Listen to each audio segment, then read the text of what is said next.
The red and black special editions are lined up behind the sheet of glass. So close, yet so distant.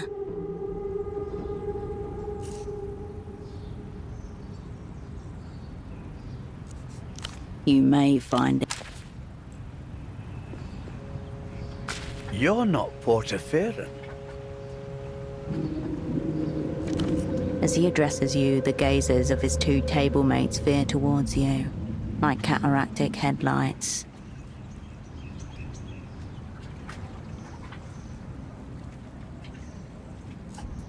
Foreigners always have the best stories, much more interesting than the local fauna.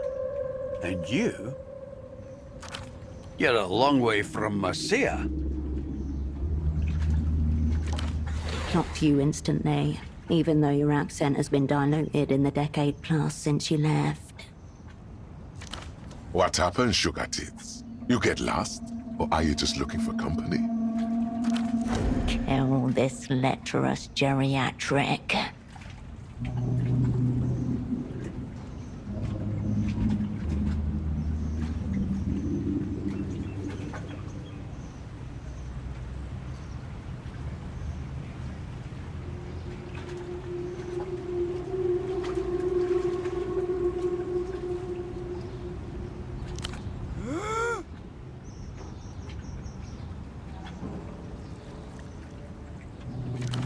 Animals. That's how it is with most pilots, though. Here. More than a courtesy, he's establishing hierarchies. You and him, human. His companions, subhuman.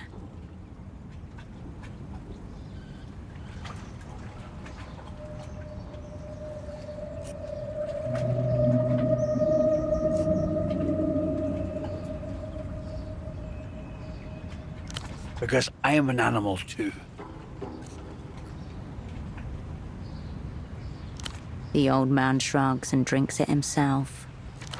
We're all strangers in this city. Why don't you join us? We've got nothing better to do. At least until the phone hugger over there fucks off or dies. Not 10 meters away, a young man clutches the payphone to his ear, whispering urgently.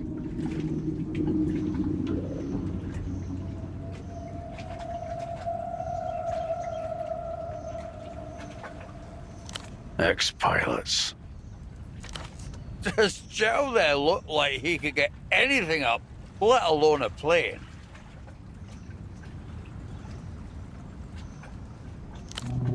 Wrong. Me is a man of the skies, Blondie. I'm just between landings at the moment. Permanently. A big hit of his own dwindling supply gives the old man a fleeting high.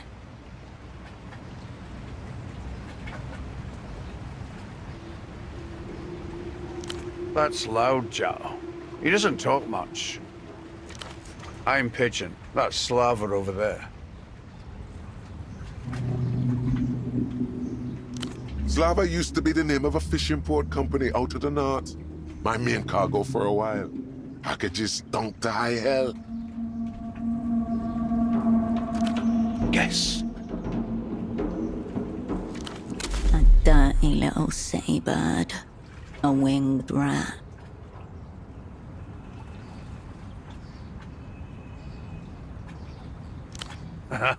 Sure, why not? Man's got no compass. Him couldn't make it to the payphone without using radar. Joke's on you all anyway. I never minded pigeons. Tough little fuckers. I did clockwork freight. Perishable goods, fruits, marrow fish, whatever spoils quick. Military.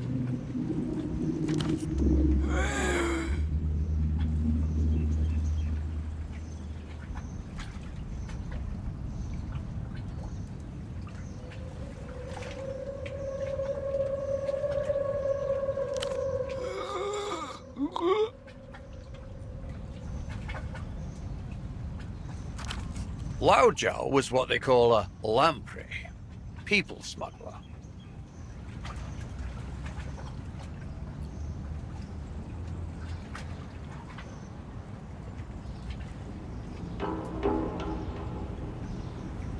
Legally, yes, but all his cargo were there voluntarily. Desperate, in fact.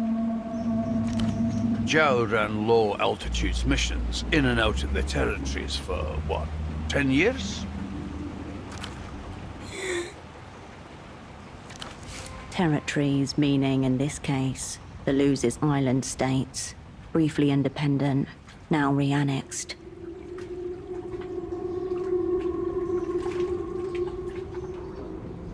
Just high risk. The only reward is what happens to you when you get caught. Lao Shuao just stares at you, his mouth twisted into a humorless grin. Of course, a more technical pilot might have made it out, but...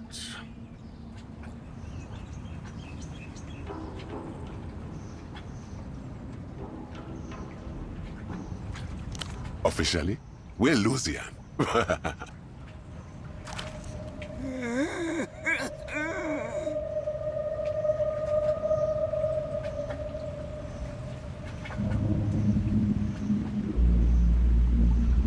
We're exiles. The reunion came for us. We came here. The laughter leaves in its wake something like conversational scar tissue.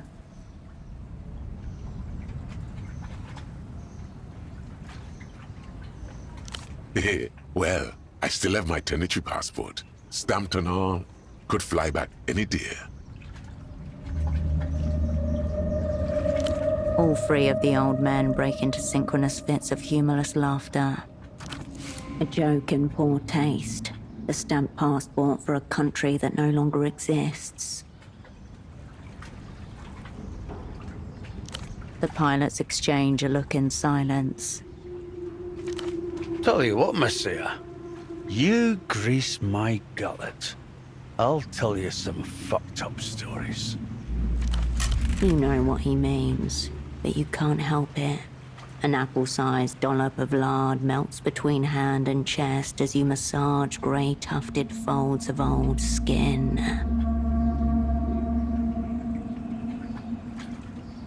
If it is, I won't be around to see it. Liver's on its way out. Cancer will get me before the illusions do.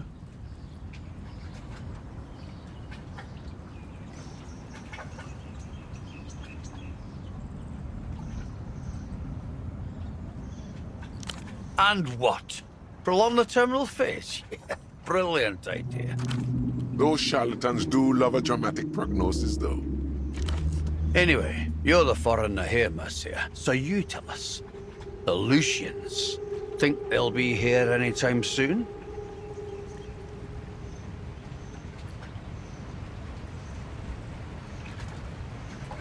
Either way, that's for you lot to worry about. I'm out the door. Wish I could say the same, sweet lips.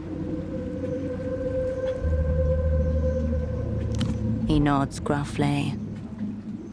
Wish I could say the same, sweet lips. It's got a couple things to recommend it, eh? It's a bit shit, but it's fine.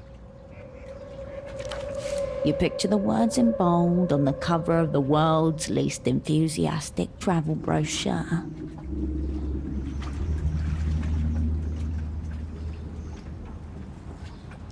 Oh, you know, got some real friendly locals. Skilled, too.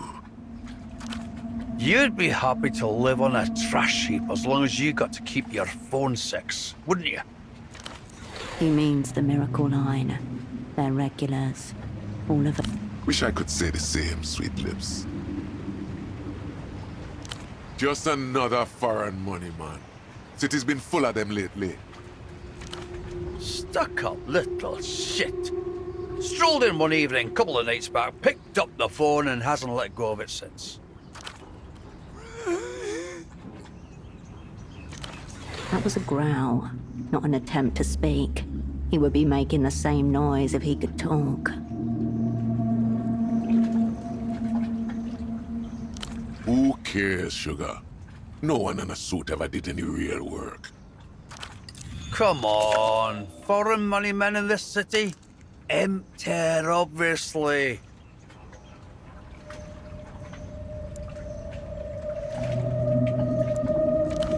Wherever there is money, the bloody hand of transnational capital is never far away.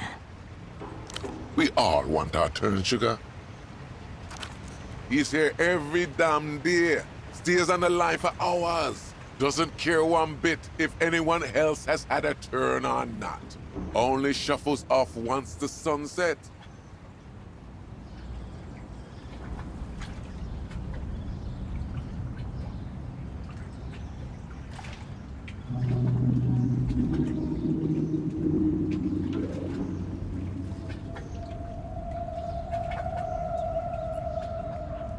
What are we going to do? Fight him?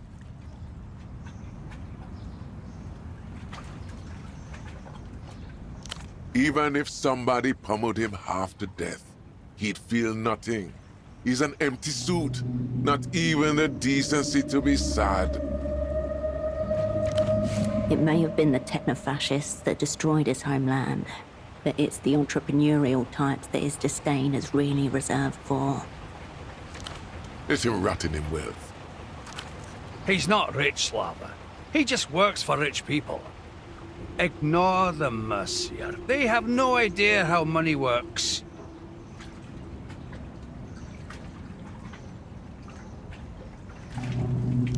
From the superblock, eh? Interesting. But no.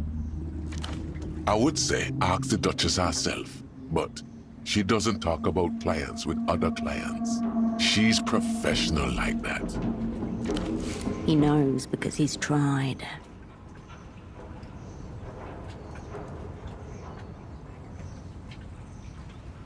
Can't say anyone like that struck me, but a lot of people use the phone line. The only reason why we rarely notice the hugger is because he refuses to leave.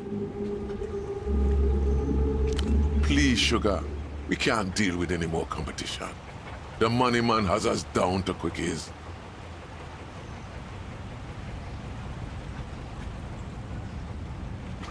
It's always connected, that's what. No dialing, no choice to call anyone else. You pick up that phone over there, done. She's there. Duchess.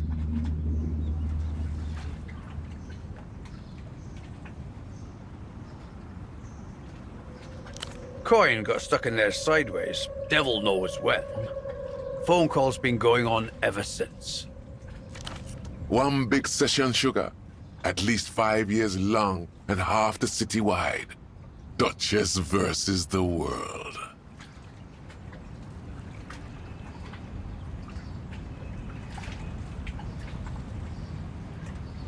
It's not just that, though. Whatever you like, whatever happens to be a thing, she has a way of finding it. People just... A tremendous honeypot, in other words, waiting to be tapped. You could not rule out the possibility that she is a spy, that the vein has already been tapped. Why does everything have to be about money these days?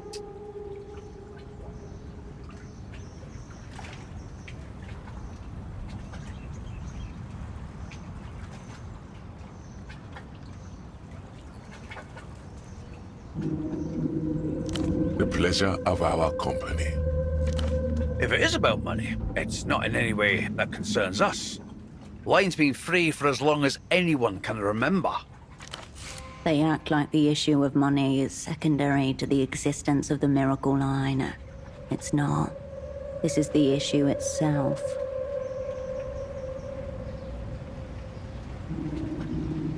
Will you look at that?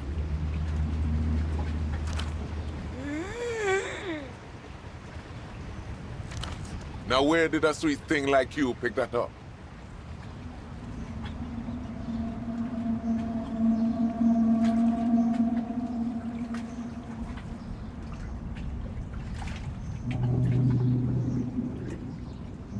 You used to see a few of these floating around, but not for years. Figure it was from before that phone was permanently hooked up.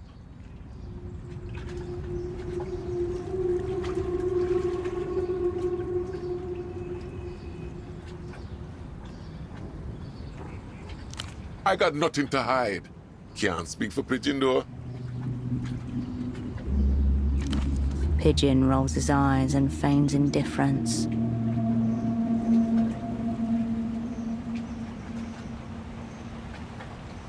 As far as I'm concerned, intruding is half the fun. I never tire of it. Never enough, as far as I'm concerned. Until next time, sugar.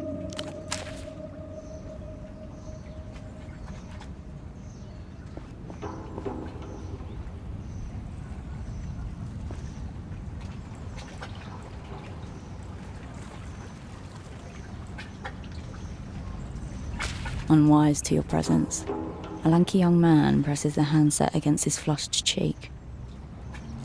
It practically clings to it, like a shipwreck survivor holding onto a piece of driftwood. I don't know how much time we have. You have to help me fill it in.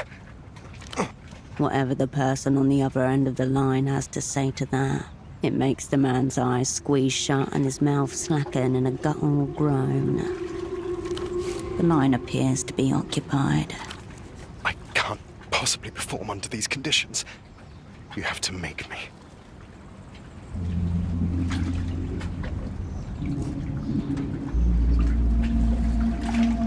The gap. I'm not even worthy to approach it on hands and knees. My little heart wouldn't be able to take it. So this is what the miracle looks like firsthand.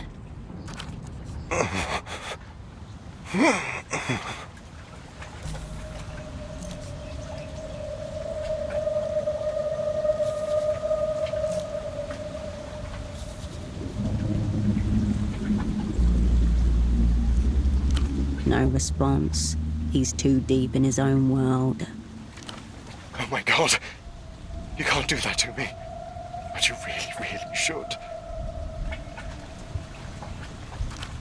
A prisoner of his own desire.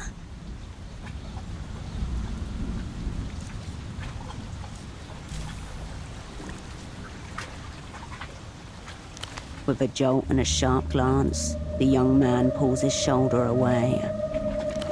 This rocket is close to liftoff. No room for a co-pilot in that command capsule. You know so much, and I so little. The power differential is grotesque, highly problematic. Don't change it.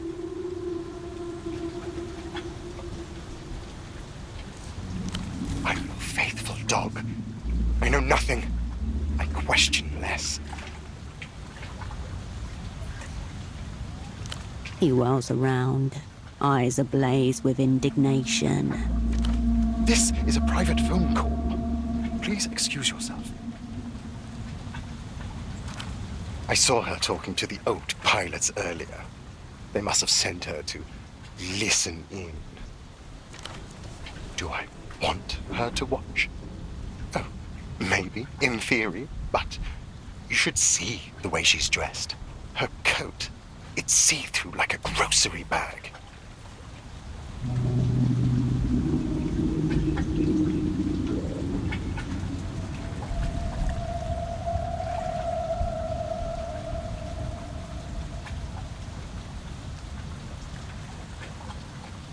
Perversion, developed world variety, but what sort?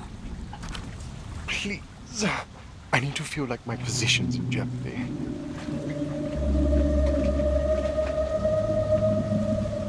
Wall decollage, Super 130. Looks more expensive than it feels.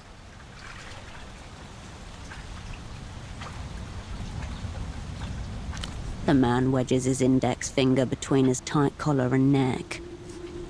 Lanky, malnourished, his physical form is an object of abuse and neglect in equal measure.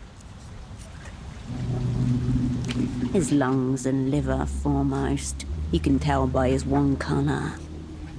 What comes to mind is a handkerchief, buffeted on a night wind, eternally in retreat from itself.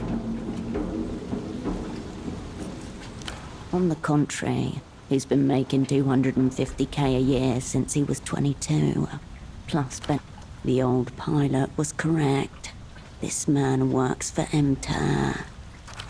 I need to know that if I don't pull this off, billions of soul worth of international loans and investments may be at risk. Tell me you'll report me to human capital if I displease our counterparties.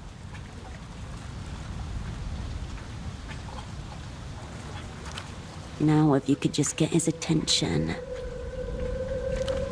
Oh, I think I forgot someone's title. He eyes you over his shoulder. I asked you politely once. Now kindly wait your fucking turn. Tell me that kind of language is unacceptable. It's the influence of the gap. I hardly recognize myself anymore.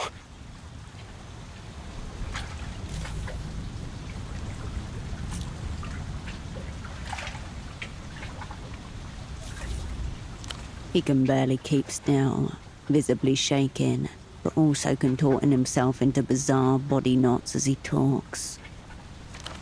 Its dimensions, totally unknown, unknowable even.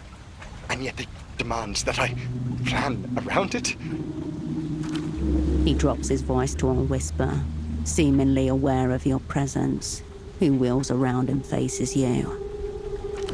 The fuck are you doing? Are you stalking me?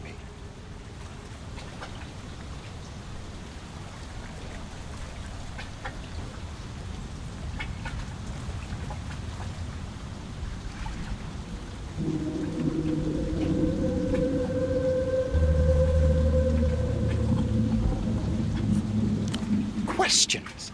Do I look like a man who has time for questions? Nothing. I just ably defeated one of the local lumpen prole. Nothing compared to the mysterious gap. I've got to go. I'll call you again when it's safe. With that, the man gently sets the handset back in its cradle and slinks off into the city. Now's your chance to see what this miracle line is all about.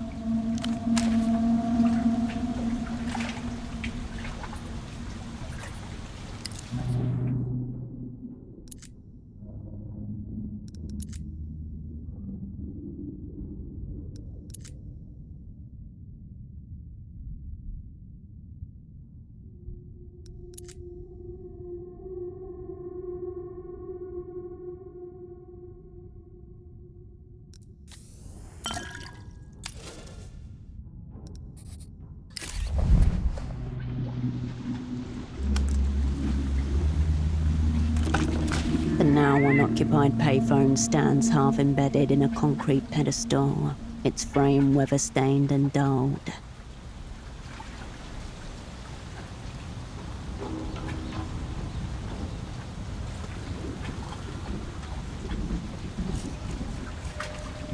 You can talk privately, as long as you keep your voice down. The box is scrubbed of the usual flyers and graffiti, leaving streaks of adhesive and permanent marker behind. The coin slot has been aggressively papered over. Cracked receiver and yellowed plastic. At least a decade, you assume. A faded sticker draws your attention. An advertisement for a local ferry schedule. The year, 82. Stretched too many times. Coils slacken near the base, but someone's wound a rubber band to keep them tight. Something catches your eye. Beneath the grime, the metal surface ripples like something's trapped underneath.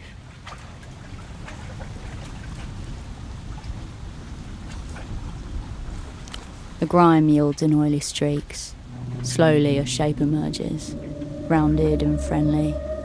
A dolphin, embossed into the chassis.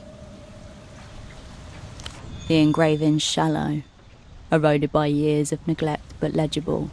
1F7G35-94X12, the serial number.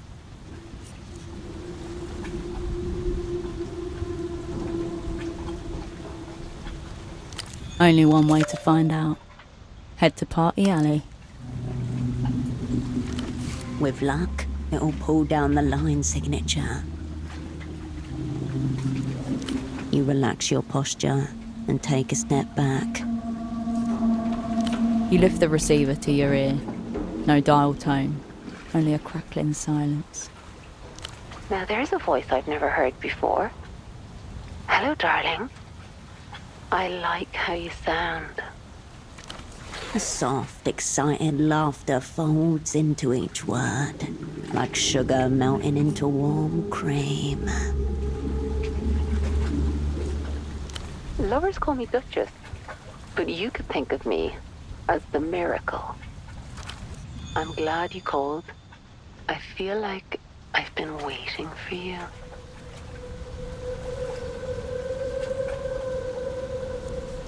I told you, I'm Duchess.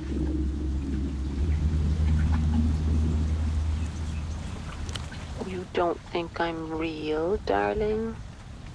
I'm right here, ready for you to do whatever you want with me. Now let's fall in love.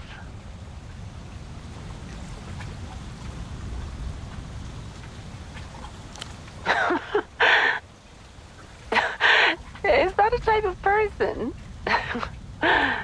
It's only pleasure, darling. I'm here to serve you however you'd like. Enough about me. Tell me who you really are. My thinker, my thoughtful lover. Run your hands over me. Explore every contour. Find every secret of my body. I'll just be your guide. I have to be away sometimes, but I'll try to make it less frequent. Now I know it might be you on the other side.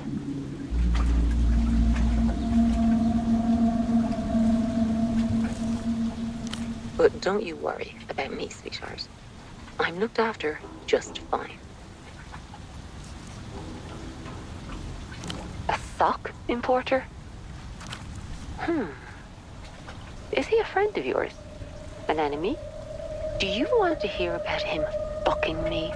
Do you want to hear about how he kept his socks on the whole time?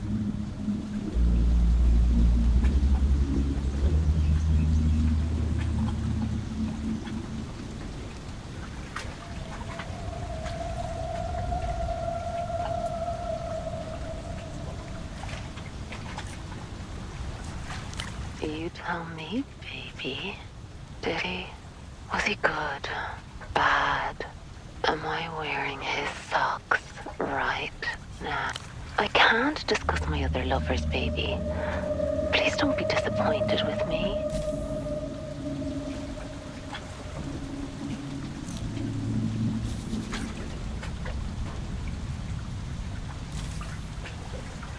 Tell me all about it. Tell me how bad you've been. I don't think that's all bad. Unless you want it to be. In which case, baby, you're a sinner. Whatever you say, baby.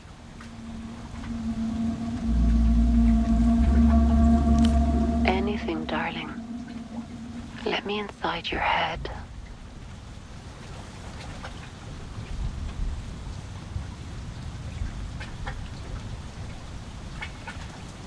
You feel an odd, tingling lightness to your mind as she takes this in. I know everything about augmentoids. I am one. Her voice flat, emotionless, a cold, hard machine.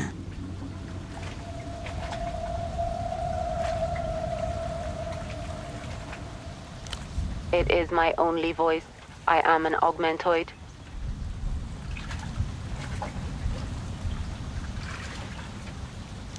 I am the Mercenator 69, and I will annihilate you, then the rest of your pathetic race. Yes, Yes. That's not a real model, but fuck it. My eyes start to glow red, my lips open. You see the steel gleam at the back of my throat. I lift you, bring you close to me.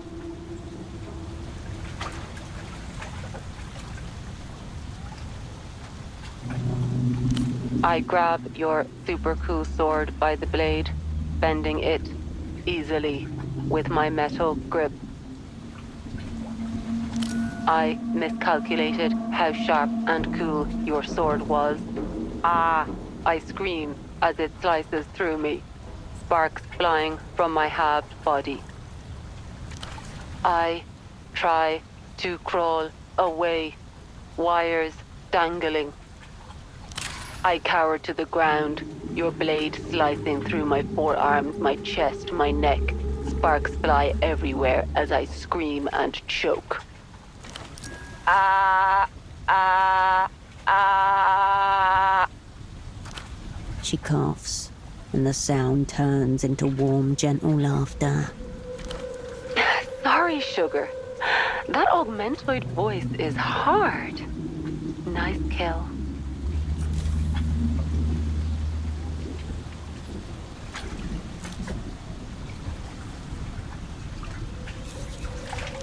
Line's always open. I'll miss you. Rain greets you as you step out of the foam shelter.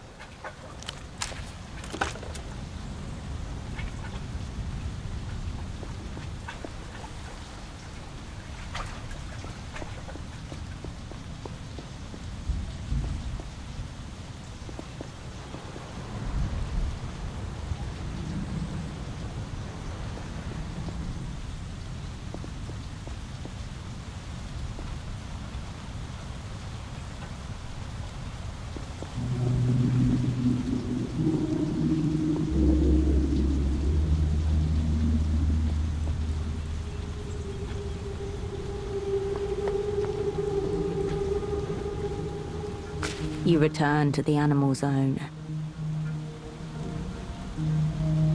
You lift the shutter gently. Around you, scattered pairs of eyes watch as you come back at night. Or fuck, you turn away.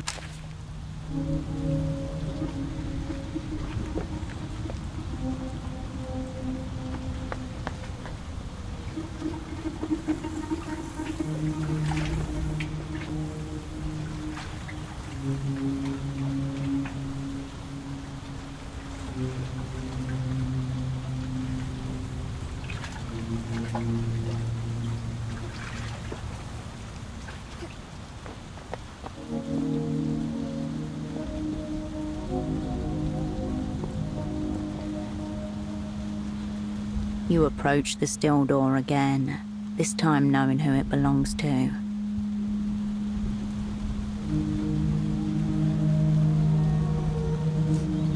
It's a standard lock, and you have a lockpick to hand, so you can certainly try.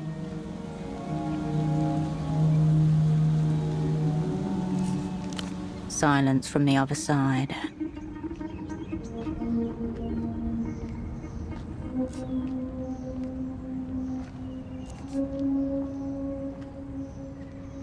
You get no answer, no twitch or shuffle behind the metal.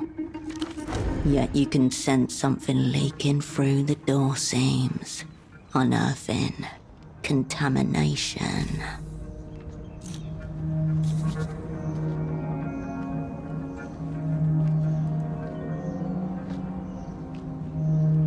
You slip the arm of the tool into the lock, exploring its cold metal viscera on feel alone.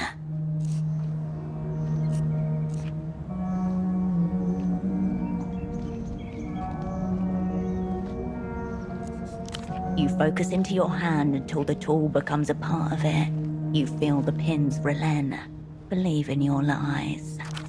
A last gentle click, and the way is open.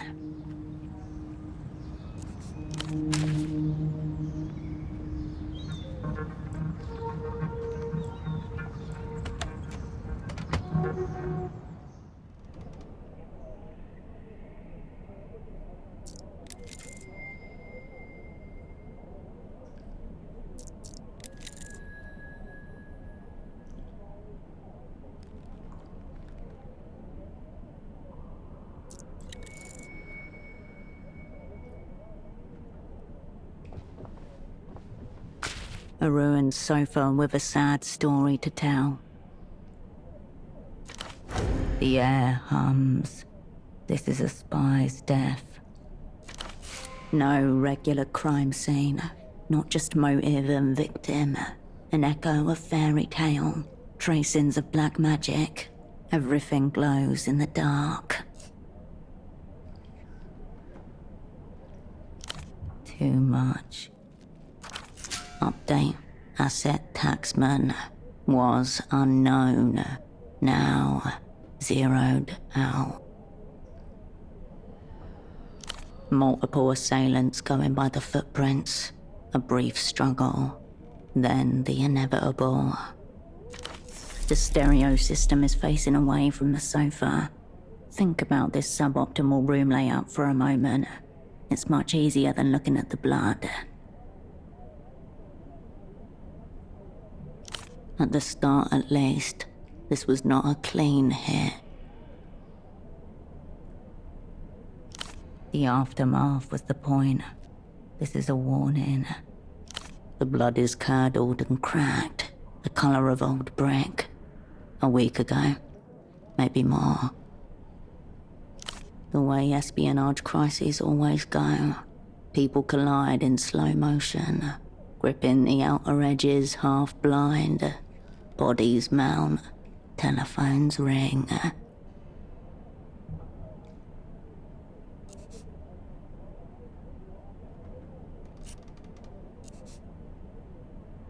Mere minutes into the match and the away crowd are silenced by a stark scoreboard.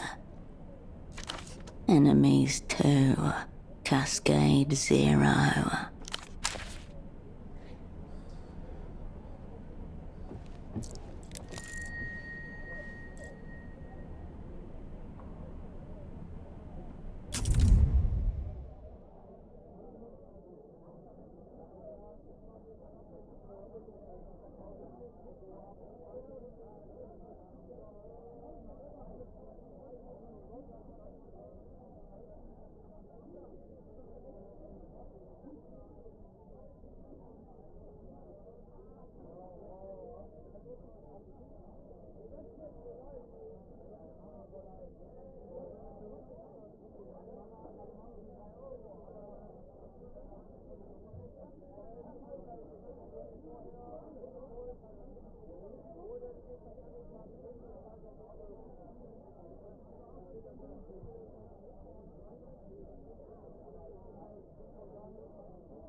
On the desk are a grey notebook, an e-terminal, and a broken photo frame, face down.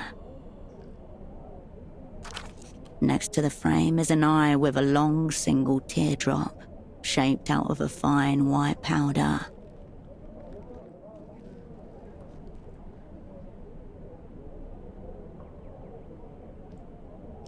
It's soft and ringed. The word accounts is written across the top in black marker. A thicket of serial numbers, dates, columns and rows cover the pages top to bottom, along with shorthand references to incomes and outgoings. You notice the handwriting completely changes in the more recent entries.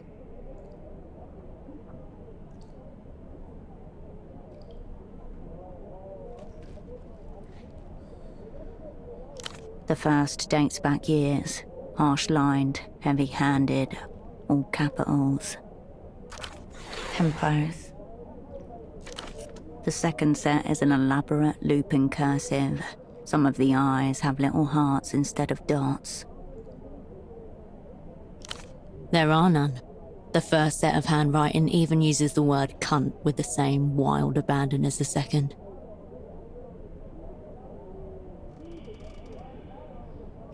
It would be quite rare for a rupturing artery to entice one into calligraphy. The heart suggests a compassionate touch, maybe even a human relations department. A list of names, titles, and compensation. One of the rows has been firmly crossed out with aggressive black lines. Ignatz could be the individual of flexible loyalties that Carmuna mentioned. Rent, utilities, and other minor operating costs, including travel. Multiple instances of round-trip tickets between Portofino and Acquair de la Luz. You avert your gaze. It doesn't turn on. Someone's cut the cord. The crying powder eye stares at you.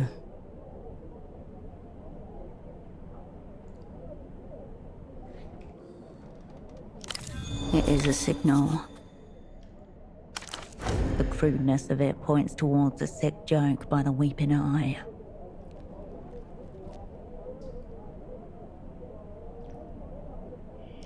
The eye watches you.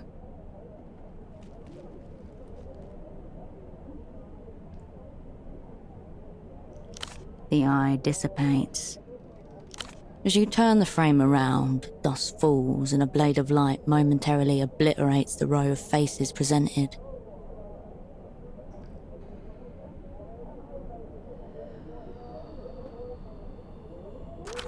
Inside your stomach, spiders scuttle. A surprise attack launched from your own past. Here you all are. Taxman. Estoc. Virtue. Cascade. Radiant. Kindred. Holocene. Your former network, known to the Opera as. Unknown to you as those friends you left to die 5 years ago. Your people. None of them meet your eye, apart from you, the only one looking down the camera.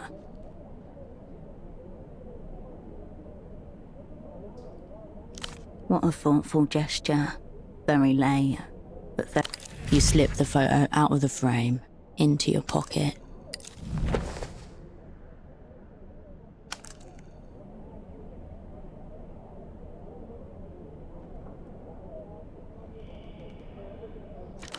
Pressing against your heart once more. A fatal case of sentimentality, leading cause of death among old assets and spies. He wanted to keep you all around.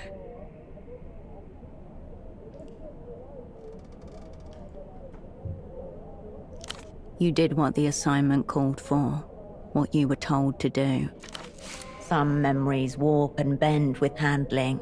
Dissimulate and dissociate all you like. It doesn't change anything. Too late. Fading lights in the fog. You are here now, under attack. Beneath the photo, and your heart, a tug. The window to your right. Did someone see you come in here?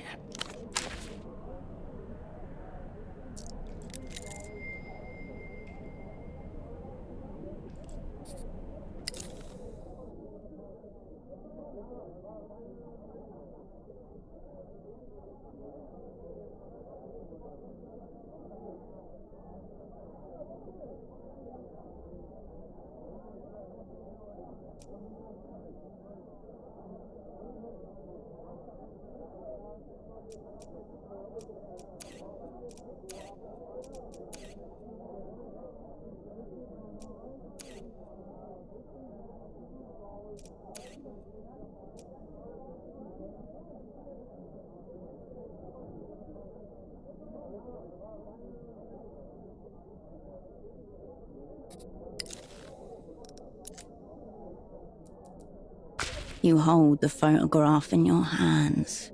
Beneath the smudges and creases, 7 figures gather under dim barroom lights. The whole sick crew, together in person for one night only. In the center, you, their lead and birthday girl. It wasn't actually your birthday. You just said it was.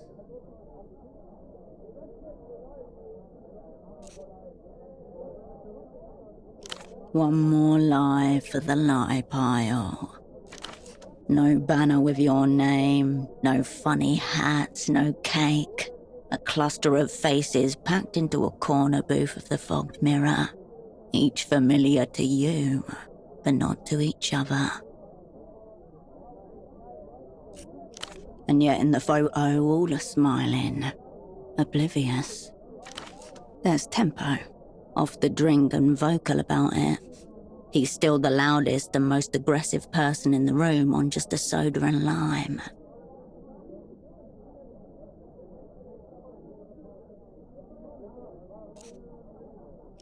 People like Tempo move through life telling themselves the devil is in the sauce, until they get off it. Only then do they realise it's inside them. Next to you, Ramses is warm silence, nodding along. It's hard to tell whether to the music or to the conversation. Carolina stirs her drink, a gin drink like she imagined you would be drinking. Black bangs, a scarf her face always seemed about to disappear into, the openness of her smile betraying her youth. Ramses smokes inside, indifferent to laws and customs. Carolina has actually gone and bought you a gift.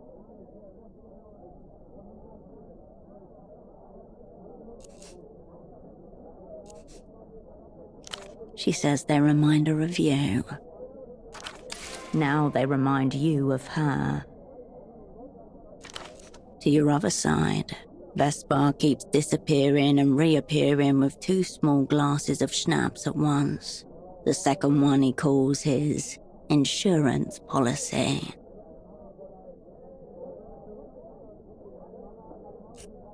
Not that it made any difference in the end. Even though she's just arrived, Esty looks ready to leave. That she's even come at all was a sign of respect. Older than anyone else there by at least 10 years. Small eyes in a smaller frame, looking out from her corner with cold intelligence. Even now, the sight of her brings up difficult feelings in you.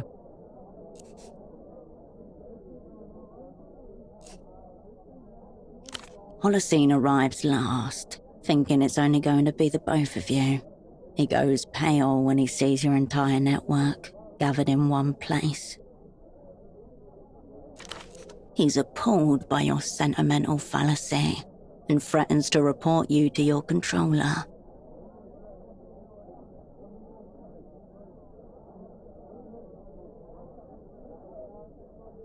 You know it's an empty threat. Even then, his distrust of the opera was already curdling into something darker.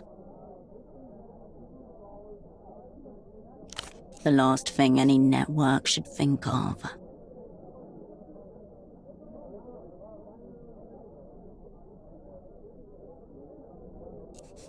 A little memento against eternity.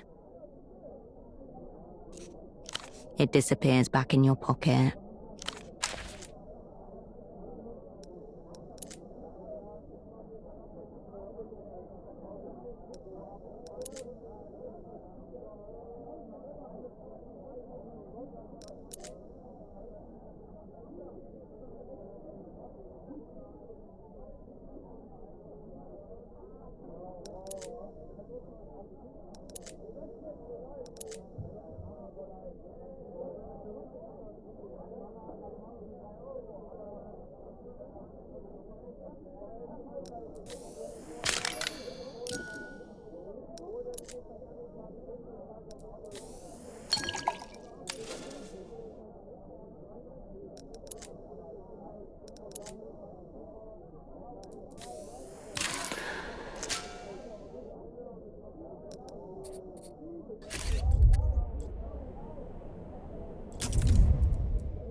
You can make out an impression of the bazaar beyond the window, obscured by dust and grime.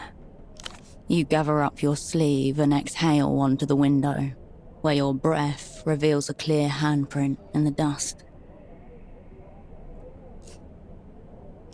You wipe off the stain, leaving a section of clearish glass at eye level. Across the canal is the district of Lower Vudas, a haggling mess of slums, continually sprouting from the defunct ruins of itself. Nighttime finds the bazaar nearly empty. You observe a few teenagers and individual souls going about their routines. Just like the former overseers of Silk Number 3, standing at this window, studying the movements of the dye workers, looking for signs of disturbance. An unusual shape breaks the pattern, a large orange figure sliding between the stalls. Glancing up at the office, too much and too... The man from the photo shop, the weeping eyes errand boy. A possible cover. Something flashy to distract from something ugly. Of course, in espionage, coincidence is folklore. Known to the opera as the whole sick crew.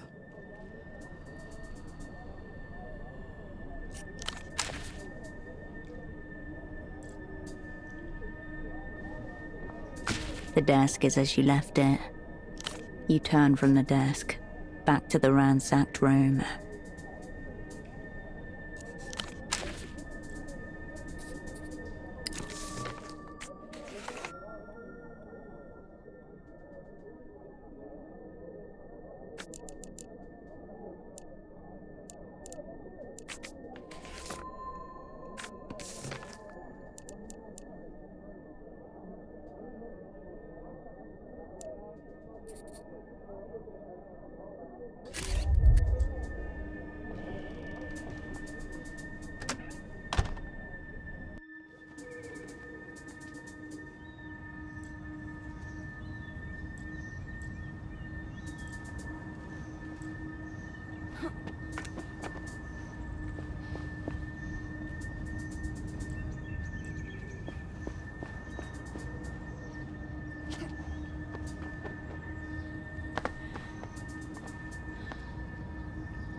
The brightly coloured refreshments seem even more vivid upon your return.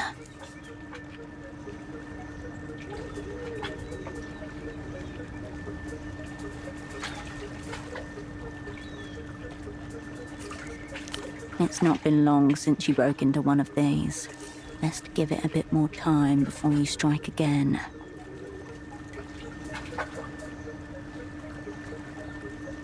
They land in the well with a formidable, intimidating weight. The refreshments remain dormant in their artificially chilled chamber.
Can't let you past.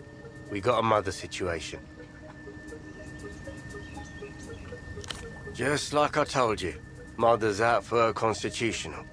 I'd stay out from the back ways if I were you.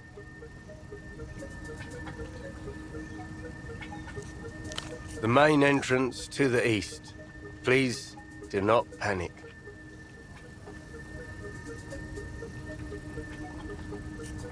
A man? There's no one there, and you got better odds with the man than with the mother.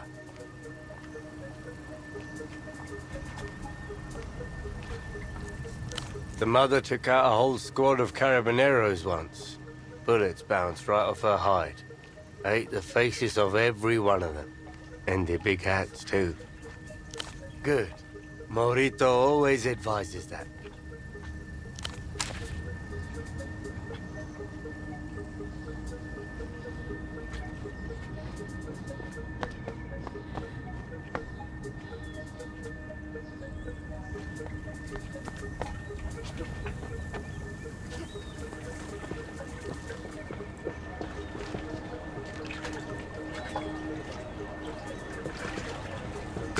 Click somewhere inside, the world slows.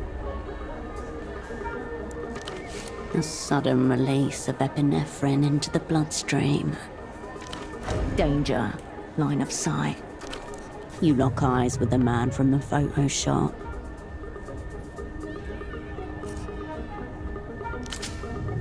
He cradles something within his coat.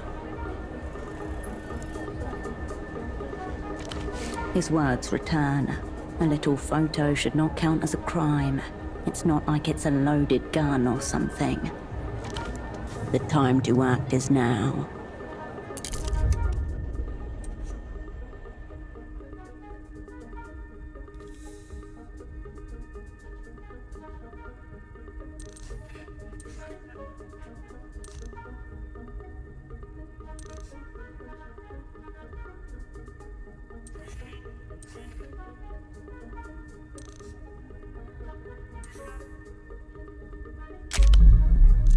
Two paths are before you.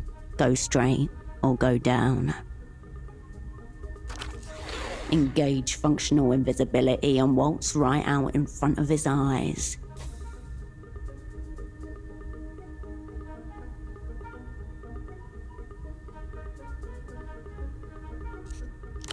Become translucent, refract light, hide in plain sight. Functional invisibility is an advanced cognitive maneuver.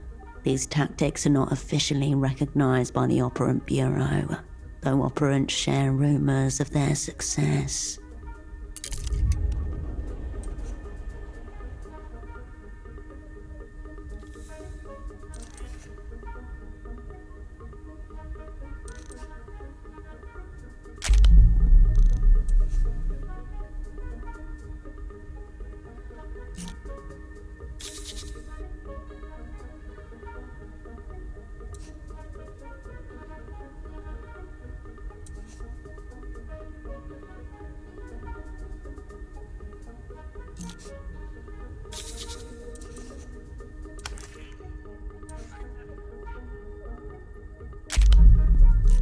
Two paths are before you. Engage functional invisibility. What cannot be seen cannot be shot. Become translucent, refract light, hide. Functional invisibility is an advanced cognitive maneuver. These tactics are not officially recognized by the Operant Bureau, though operants share rumors of their success.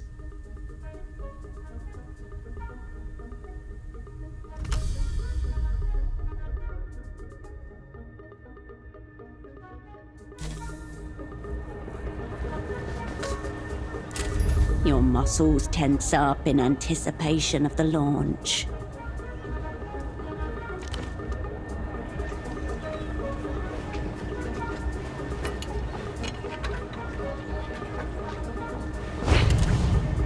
For a moment, the void and weightlessness of outer space, the realm of pure possibility. Some write bad verse on this particular subject matter. and call it cathartic. Then gravity kicks in.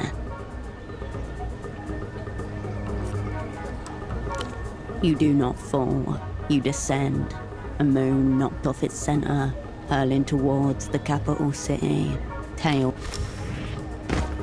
The shockwave is tremendous and silent as it travels up, out, and around.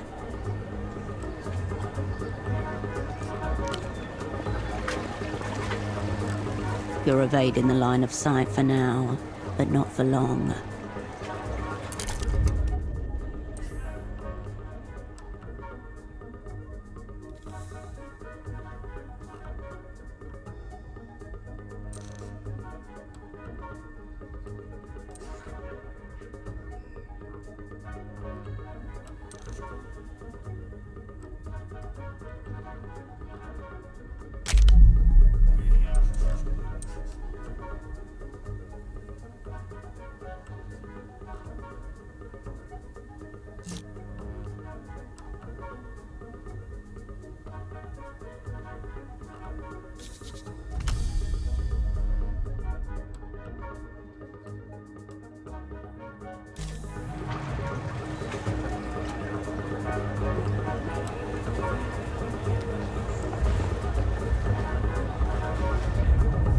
Your mind says discretion, but your arms and legs say otherwise. You feel all the eyes in the bazaar gravitating towards you, including your pursuers. Time to get a move on.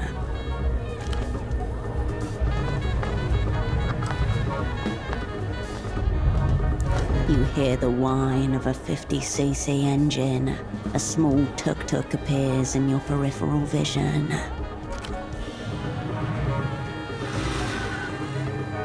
Yo, uppercut, this way!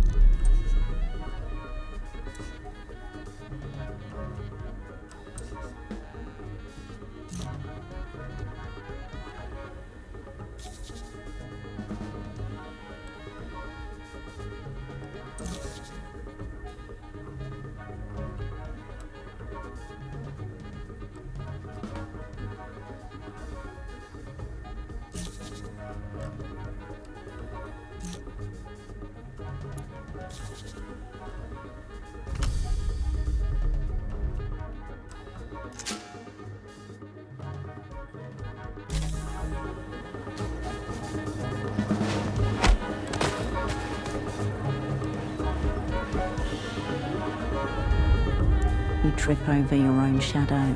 Too hasty a return. The stagehands hastily lower the curtain.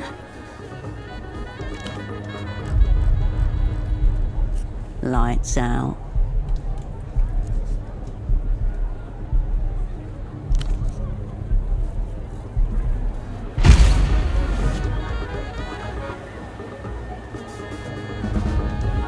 A bright flash returns you to the world.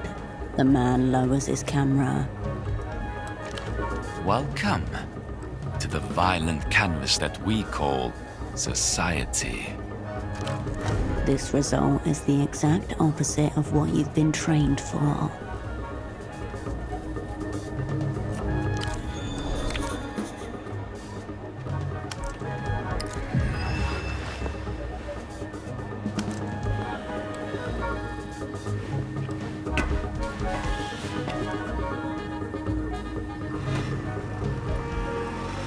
You turn towards the waiting tuk-tuk.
I'm no big-time professional spy, but looks like you fucked it back there. The girl gives you a quick, not exactly kind once-over from behind a dark cigarette and crescent nose. Ouroboros black, case closed on the cigarette thief.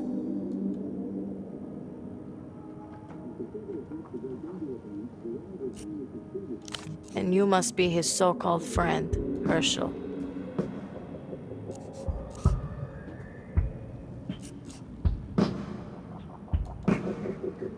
Cascade then. Fuck it. Have two names. Temple said you'd be late, but he also said you'd show.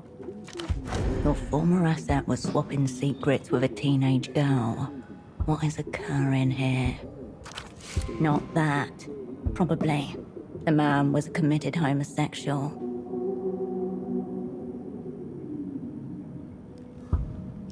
All of it's gone wrong. Someone took Tempo out.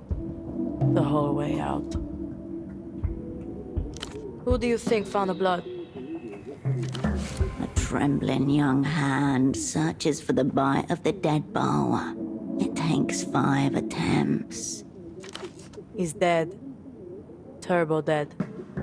Sorry.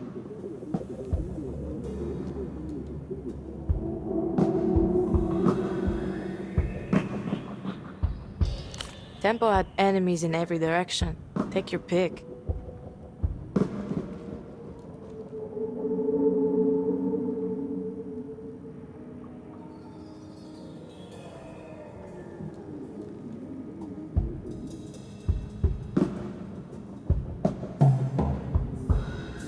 Or maybe that's what someone wanted you to think. But sure, Herschel, let's go with Weeping Eye. Or the Carabineros. Or the Azzurri mob. Maybe they want to go to the mattresses again. Fuck you care anyway. Tempo always called you a friend. 5 years, no word. Some friend.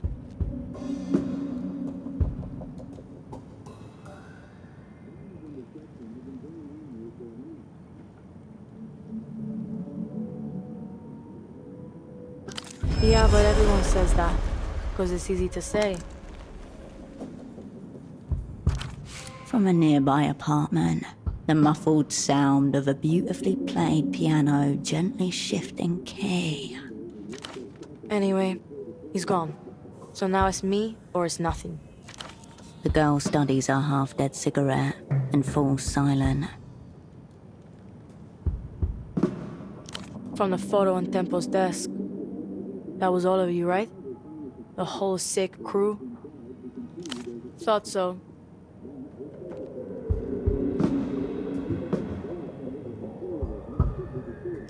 Not a lot. That you were good, that you had something together, and that it was a shame how it all went down. Slowly, then all at once. They got the girl first, he said. Carolina. Then the floor gave way. Getting your shit kicked in usually is.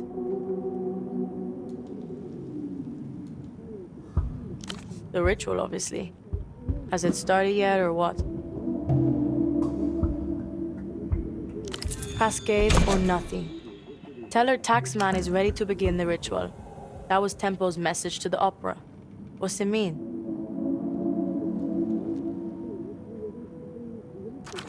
Horoscope brings up 0 matches in the Tempo archives, or any archives.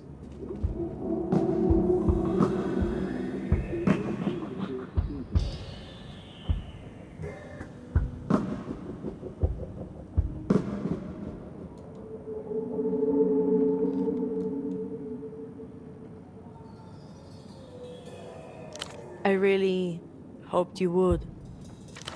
I thought you were high up in the opera or something. Tempo said you were top floor, brightest spy in the sky.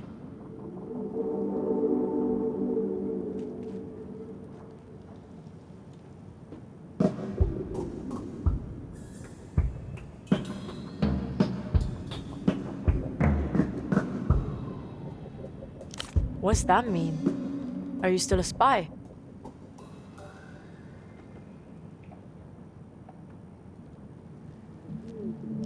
Thanks for the honesty. But the way Tempo talked about you, I'm glad he's not around to hear that. For my old friend Cascade, tell her Taxman is ready to begin the ritual. No silly cunts. Cascade only. Person to person. Cascade or nothing. And you tell her, if we pull this one off, all will be forgiven. You're supposed to be the Great Cascade. Pockets full of answers.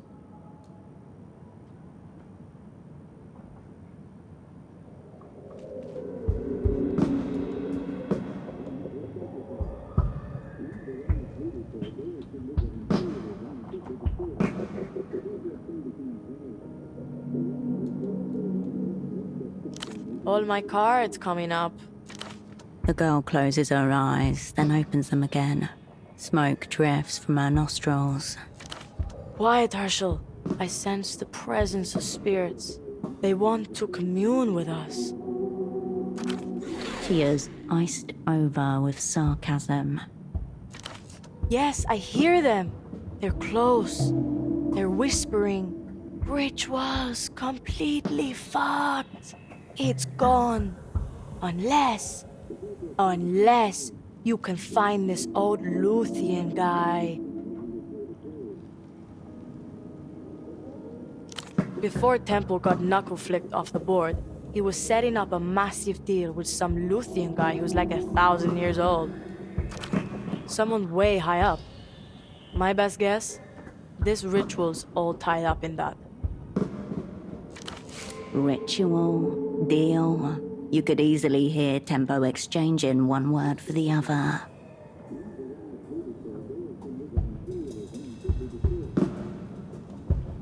Temple called it a blow for culture in defiance of all known laws.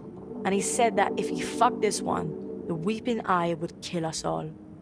He said this numerous times. The exit papers you discovered at the shrine grow a little heavier in your pocket.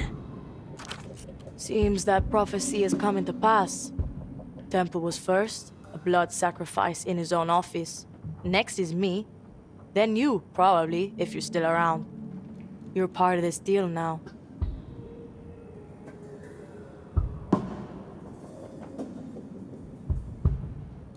I never knew his name, or his new name. But yeah, that's him. Where'd you get that?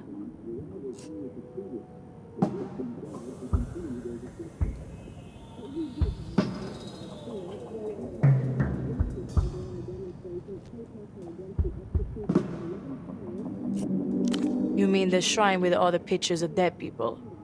Good fucking omen. This Dante prick disappears a couple of weeks back. Gets snatched, vanishes. Like that. Said some hyper-incriminating shit into the phone that everyone knows is tapped. Extremely schoolboy error. Tempo's on the other end. Hears him get taken. Black bag job. Now he's locked up in some secret jail, saying who knows what to who knows who.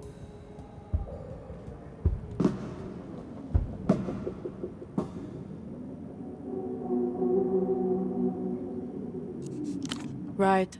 Malin said her dad turned into thin air.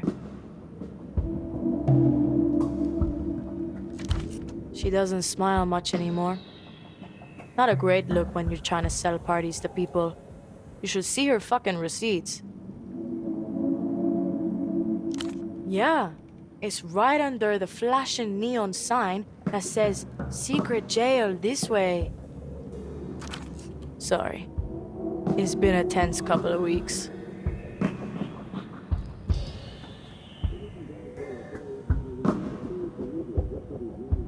I don't know where this jail is. Spy stuff, your world.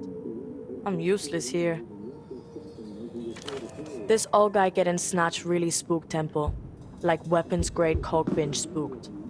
Last time I saw him, he was bleeding out of his nose and talking very seriously about fate.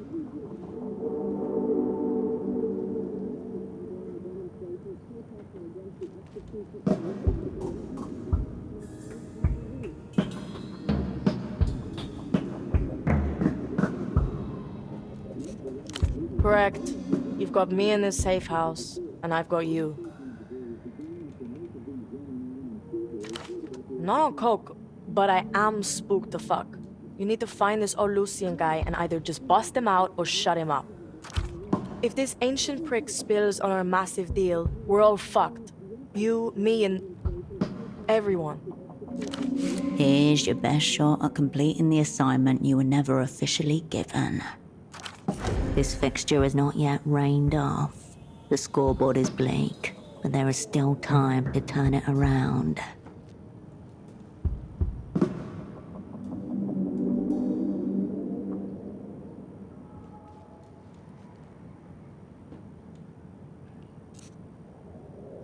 Thanks. And fuck those opera cunts. What do they know? Tempo always called you the best. Take him at his word. He said you'd come through for him, too. For us. So find that old prisoner, Herschel, and come through.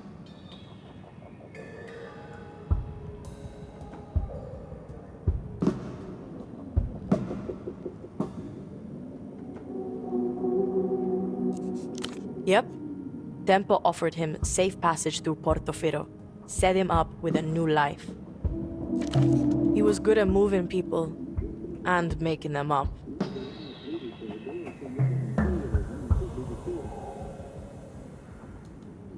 The techno-fascist nursing home? Who knows?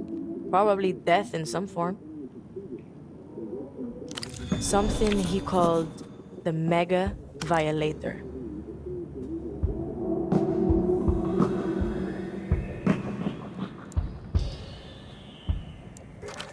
Highly likely that's not what it's actually called.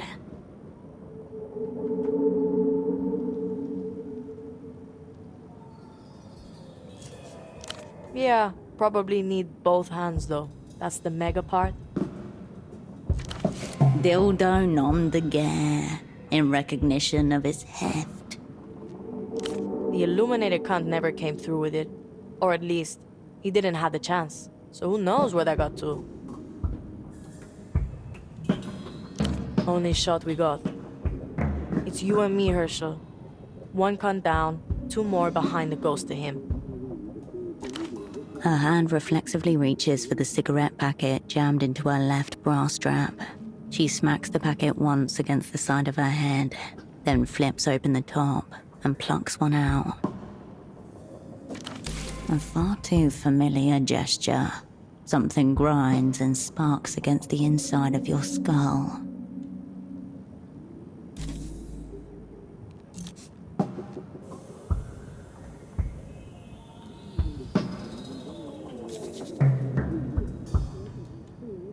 I'm Tatiana on the paperwork, but no one calls me that apart from my mother, and only when she's very angry with me.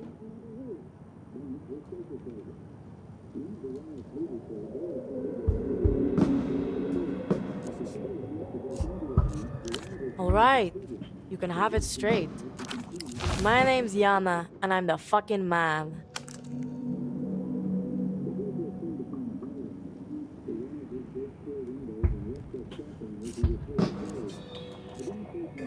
Ignatz, area clown with shit taste in jackets.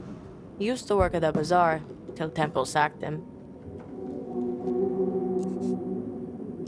For being a clown, officially.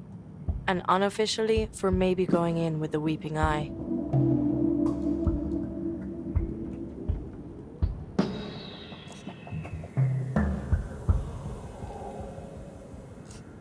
Carmona's got dye in her brain or something.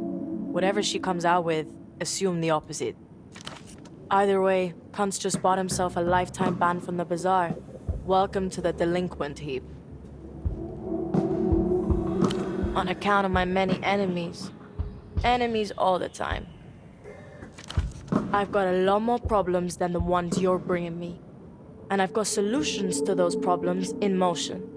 Retract your nose from my affairs.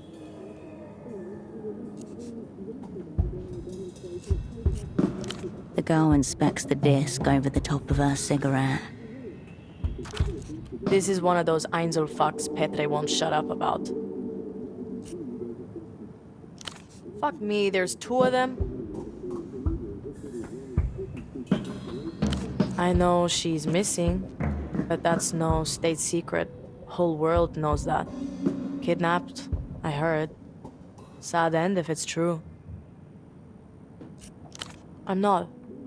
Most ends are sad. Where did you get that anyway?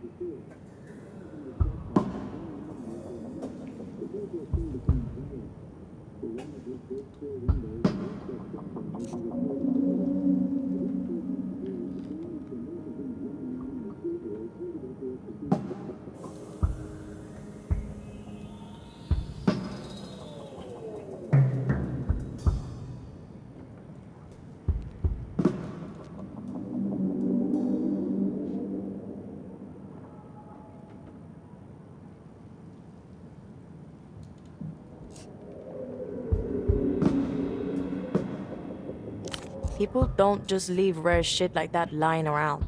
Highly weird. Then again, not even the third weirdest part of this whole fuck circus. Dipped one in nitroglycerin. Fair warning.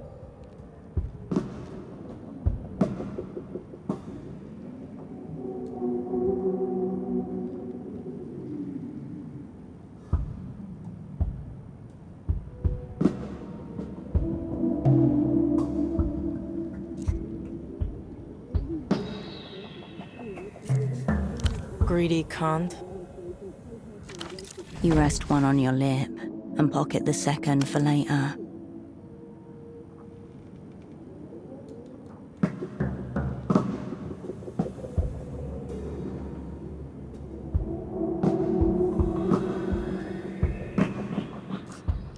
The smoke swirls lazily in your chest.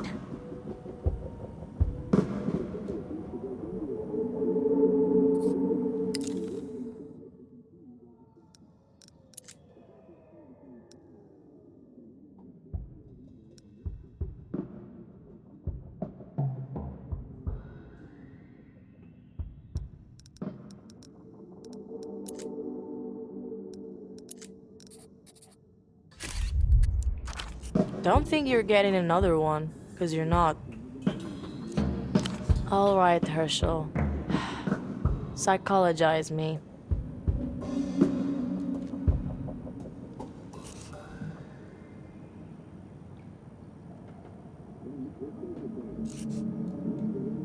We had a professional arrangement. Now we have an extremely personal one. I was here. That's all. Yeah, I did some odd job shit around there. Admin stuff for Tempo. Became his assistant, basically.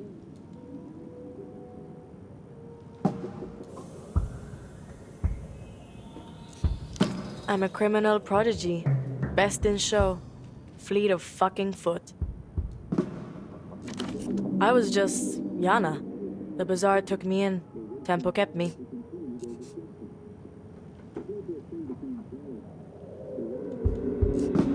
I don't think so. The bazaar's receipts don't think so either. People say the culture goes backwards, or downhill, or whatever the fuck. There's only one real blockade to culture. Blind and deafen yourself. Then maybe you're protected. Anything else? No chance. We'll find you eventually. Probably where I left them.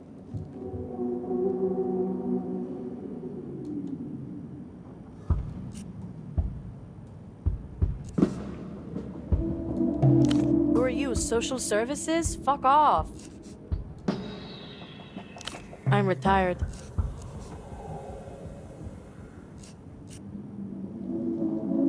Government education is for losers and narcs. They're never gonna teach you the most important thing in life.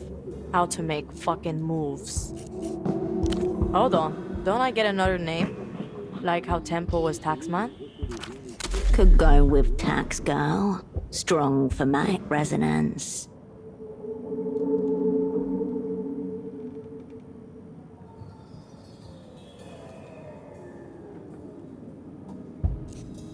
Well, just give me your magnum secundus.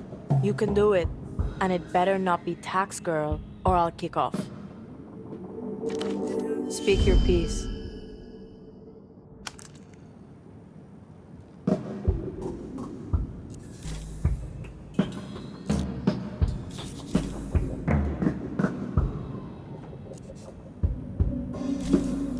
All right, Herschel.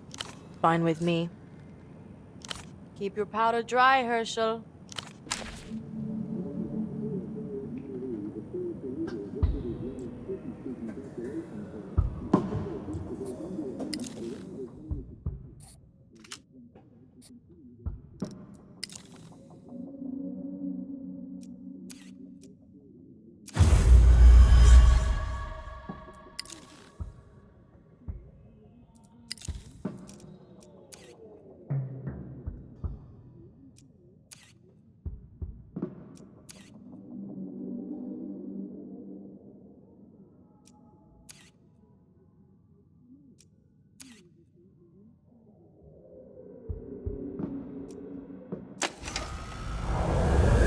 News from the crash site. Recovery crews have pulled a scorched orange box from the wreckage. On the casing, block letters in Mercian, Illuminado, and Standard Cohilan. Memories. Extreme caution required.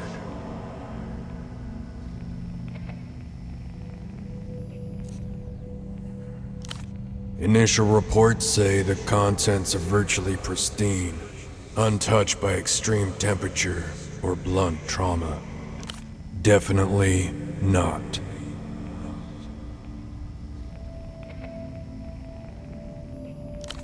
A glance at the manifest reveals 6 hearts, perfectly preserved, 1 birthday note, handwritten, 1 pair of headphones, sweat-stained.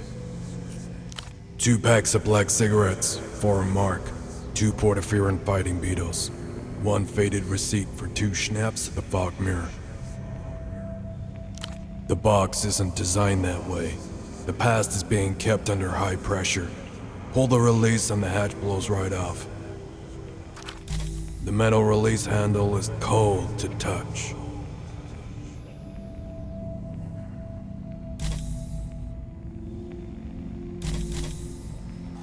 Already, you feel a little bit less alone. Whether you're prepared for company is another matter.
copper light spilled across Party Alley.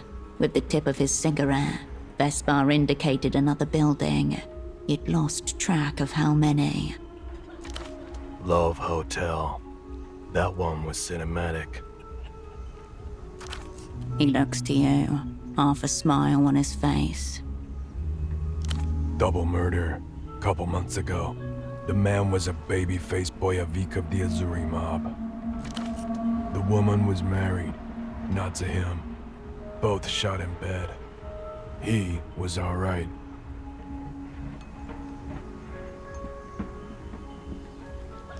For whose benefit, it was hard to say.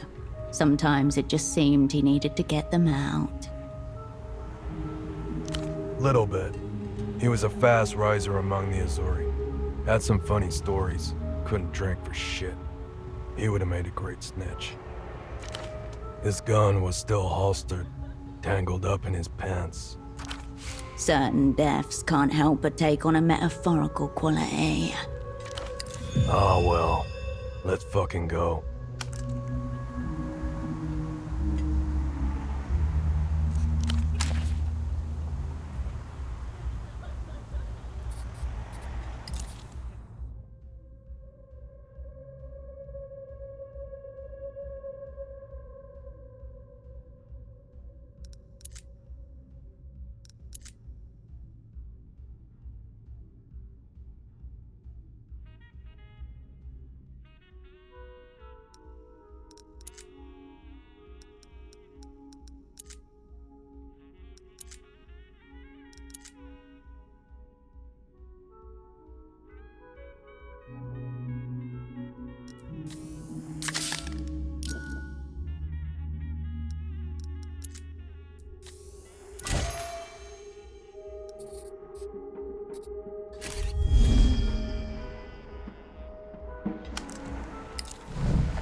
Be the shroud the city needs.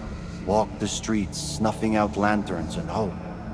Be an acolyte of gloom and spread the word. Liquid night envelops you.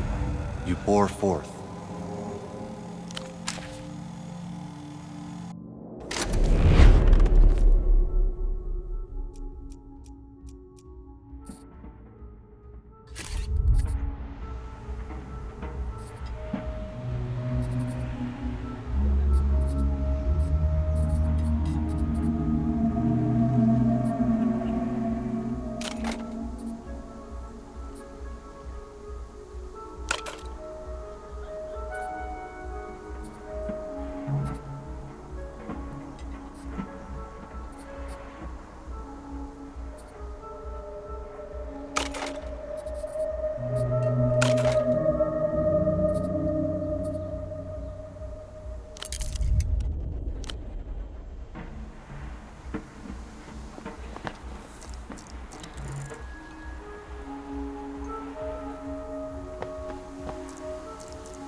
The machine is still soured by the smell of urine. Beverages. It's not been long since you broke into one of the refreshments.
A name is emblazoned across the side of the tuk-tuk, in a cool blue font partly obscured by diaphanous hand-painted soap bubbles. Limfadores are Swiss, cleaners for hire. Around the back, an aluminium roll-up door shields the contents of the trailer. Evidently the expensive kind. Sterile, discreet, professional. This is who you call in when you're paranoid that regular help might molest the contents of your apartment. The leather-upholstered bench is barely big enough for two people to share. A half-eaten sandwich wrapped in paper leaks grease onto the passenger side. The window is rolled down, just a crack.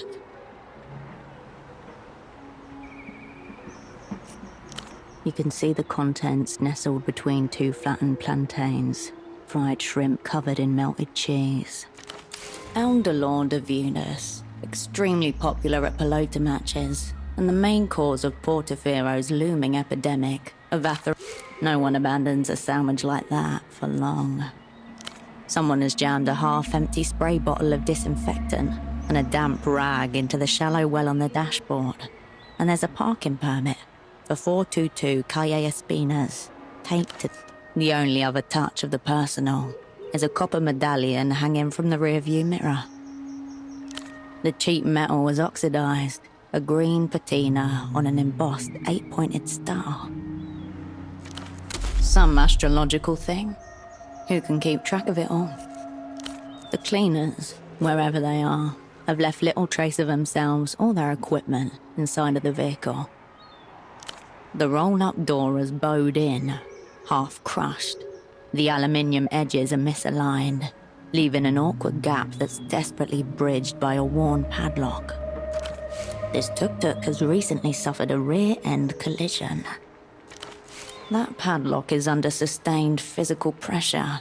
Its collapse is not far.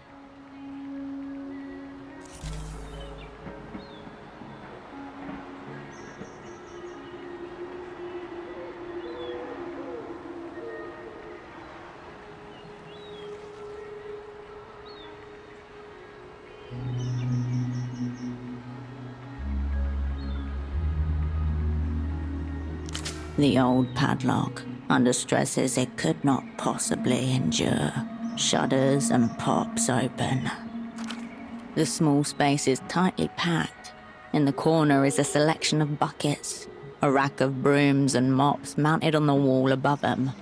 Bottles of cleaning solution are tucked into every free space, with names like Zyfrox, Extra Clean, Shine and Shimmer. Your eyes land on a shapeless garment in a disconcertingly meaty shade of pink. There's a zipper on the back and a large tinted window at the front. A viewport out, but not in.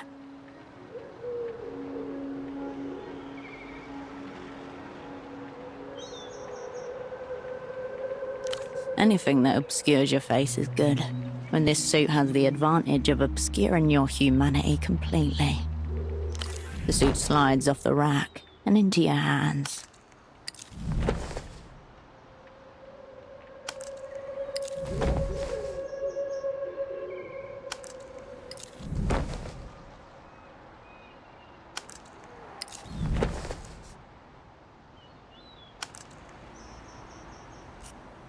The tuk-tuk remains in its place,